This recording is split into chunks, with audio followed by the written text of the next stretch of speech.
করে দিতাম তোমারে। এখানে আমি একা নাই, দেখেছো পরপর আলো, দেখেছো? চুপচাপ এখানে বসবে, পুলিশ আসবে তারপরে চুপচাপ এখানে বসে থাকবে।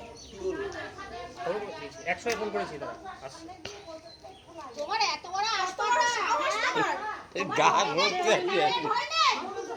দেখো এখন ঘের ঘের করছে তুমি লাগা থেকে একটু না ঘের ঘের করছে না লাগা থেকে এই যা এবার ওদিক যা এখানে যা দেখো গান কি শরীর খারাপ তোমার বাচ্চা পুরো সুস্থ। বললেই তো তুমি তো বললেই তো দিই তো পয়সা তোমার ঘর ঢোকা চুরি করার কি দরকার তোমার?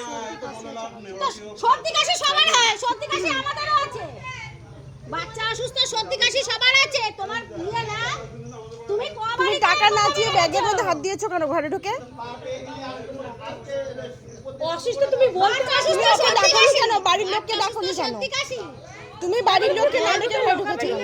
ব্যাগ চুরি আছে, করছে ঠিক আছে, মানে আসছে পুলিশ আসছে, তুমি সেখানে গিয়ে অসুস্থ দাবি, তুমি সুস্থ হয়ে বাড়ি কোন জায়গায়? হ্যাঁ স্টেশনে থাকো। তে চুরি করতে ঢুকলে কেন? হ্যাঁ বলছে এই চুরি করা পয়সা বাচ্চা খাওয়ালে বাচ্চা ভালো থাকবে। আমার বাচ্চার তার লোকের বলো আমার বাচ্চার অসুবিধা, আমার কিছু দাও। টের পেলি তখন বলে মা কিছু সাহায্য করেন, আর টের না পেলি ঘরে ঢোকে। নিয়ে গিয়ে আমাদের যা কাজ আছে সেটা কোর্টে পাঠাবো। ছাড়বেটা কে? বিচারটা করবে কে? ম্যাজিস্ট্রেট। সেখানে গিয়ে দরকার ছিল আগে আপনারা যে গিটে গিটে করার দিতেন, আমরা তাই তো বলছি যে খবর আমাদের দিতেন। এখানে বলে তোমার গায়ে হাত পড়েনি, অন্য জায়গায় হলে তুমি এত সময় হাত পড়ে যেতে। ওই যে বাচ্চা রয়েছে তো হাতটা পড়ে